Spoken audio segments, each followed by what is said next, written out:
O que você pode me explicar, o que você pode me trazer aí sobre a tão falada, tão subestimada, eu acredito, porque muita gente fala que é frescura, falta de Deus e várias outras subjetividades sobre a depressão, cara.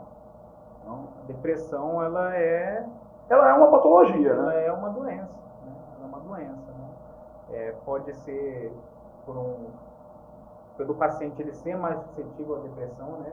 Por alteração de nível de receptores, de neurotransmissores, né? Ou por vivências, né? Vivências negativas na vida que causa também esse desarranjo, né? E o paciente ele começa a vivenciar sintomas depressivos, né? Você pode explicar pra gente o que é a depressão em si? Então, a depressão é considerada como uma sensação de humor deprimido, né? A maior parte do tempo, dos dias, né? Associados a sintomas que perda de prazer em atividades habituais, né? Falta de energia em realizar atividades habituais, no trabalho, né? Na escola, né? Às vezes essas atividades geravam prazer, né? Ir na academia, encontrar amigos, ver pessoas, fazer uma viagem. Tem perda de prazer nisso também, né? Sentimento de menos-valia, que a gente fala, né? Desvalia, que se enxerga de uma forma ruim, desesperançosa, né? Com pensamentos sobre morte, né? Até assim, pensando em suicídio, né? Vontade de sumir, desesperança, né? Esses são os sintomas principais da depressão aí, né? Para considerar, né? Certo. E quando a gente vai falar sobre o diagnóstico, ela seria um questionário, como que... A gente usa todos essas síndromes que a gente discutiu aqui, né? Nós da psiquiatria a gente usa critérios diagnósticos, né? Ou a gente vê o DSM-5, né? Que é o manual diagnóstico, ou a gente pode usar o CID-11, né?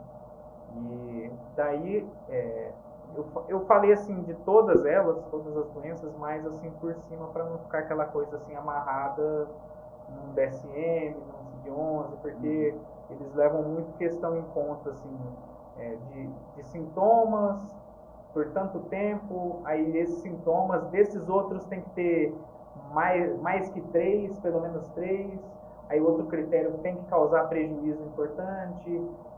O outro critério não pode ser atribuído ao uso de negligência do uso de substâncias, né? Tem que ser descartado outra causa médica, né? Aí, enfim, aí a gente usa esse manual, mas assim, falando da depressão, assim, mais para o pessoal entender, são esses sintomas, né? Que podem ser ocasionados por vivências, né? Ruins, né? Uma sobrecarga no trabalho, um trauma, né? E falando da fisiopatologia, né? Há uma queda, né? De serotonina, né? No organismo, serotonina tem outros neurotransmissores, né? Serotonina, noradrenalina, dopamina, todos envolvidos em depressão, né? Mas a gente fala mais da serotonina, né? Esse estresse, né? Causa um prejuízo, né? Na produção de serotonina, e com isso o organismo ele começa, aí dá até para entrar na parte da medicação, né? Falando sobre isso, né? Como tem pouca serotonina, os receptores eles começam a aumentar em número. Os receptores de serotonina eles começam a aumentar em número para tentar, como uma forma de tentar agarrar a serotonina ali de alguma forma, aumentar o número de receptores para tentar agarrar, né? E a serotonina de alguma forma. E o que acontece com o uso do antidepressivo? Por que ele demora para iniciar a ação dele, né? Porque ele primeiro ele inibe, né? Por exemplo, o inibidor de recaptação, ele inibe a bomba, né? De puxar a serotonina para o neurônio, ele inibe essa bomba, e começa a deixar ela mais biodisponível ali a gente fala na fenda sináptica, né? E esse excesso de quantidade de serotonina, ela também age no neurônio pré-sináptico, estimulando ela a diminuir também a secreção, e esse excesso de serotonina ela faz com que a quantidade de receptores diminua, né? A primeira ação do antidepressivo é diminuir, por isso que leva um tempo. Você primeiro precisa diminuir a quantidade de receptores, né? Aí, adequando essa quantidade de receptores, ela começa a adequar o tônus da serotonina, até um ponto que você regula essa capacidade, né? E tratamento, né? Aquilo que eu havia dito também, medicação ela vai melhorar os sintomas, né? Vai te ajudar a se levantar, né? Se levantar, se recompor, né? Para você procurar ajuda, mas ela não vai resolver os problemas, né? Então, por isso que eu insisto e bato na tecla. É terapia. A gente precisa do apoio psicoterápico importante. Um menino falando que ele tem depressão, né? Clinicamente comprovado e tudo. Esse é o termo certo, tá? Clinicamente comprovado. A gente fala transtorno depressivo maior, né? Aí tem depressão bipolar, depressão unipolar. Sim, mas quando a depressão é comprovada, é clinicamente comprovada, pessoal, né? Então, eu nunca ouvi esse termo. Sinceramente, eu nunca ouvi. Eu não sei se tem isso, mas eu vou até procurar para saber, mas esse termo eu nunca ouvi. Não, certo.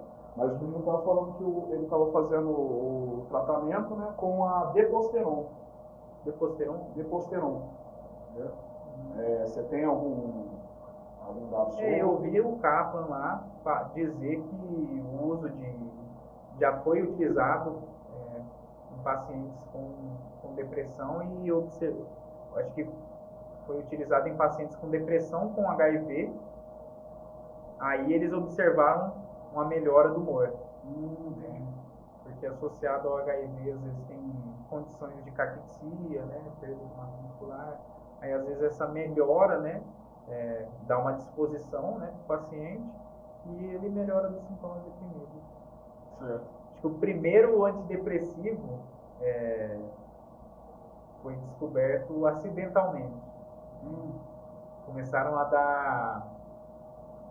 Era um antituberculostático, chama iproniazida. E eles observaram que, dando esse antituberculostático para os pacientes que tinham tuberculose, viram remissão de sintomas depressivos nesses pacientes. Às vezes o paciente tinha uma depressão, aí começou a dar, o paciente tinha um humor deprimido, ele era mais melancólico, começou a tomar, e o paciente virou a chave, ficou bem. Aí eles começaram a estudar a substância, né?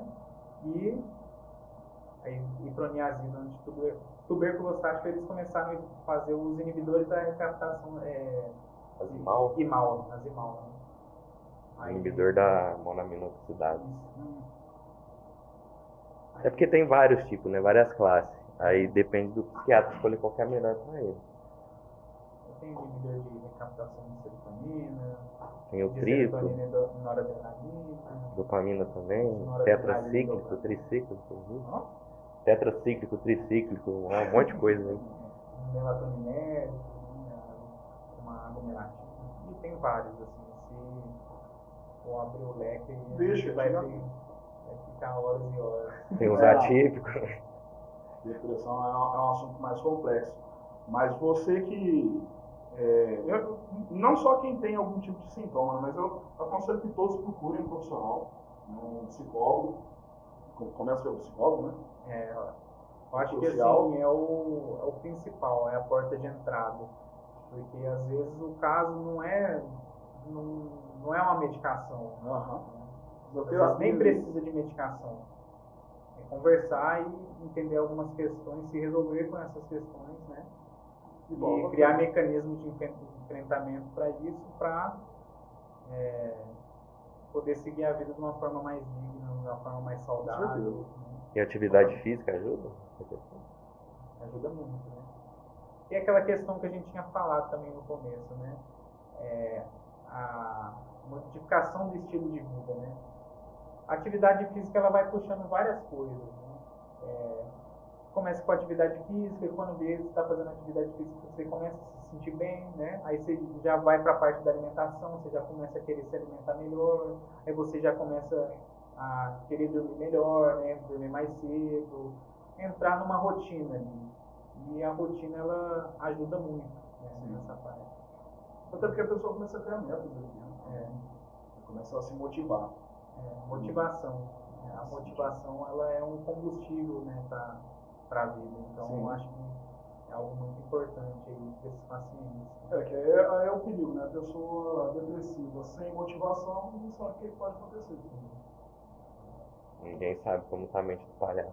Só Deus sabe.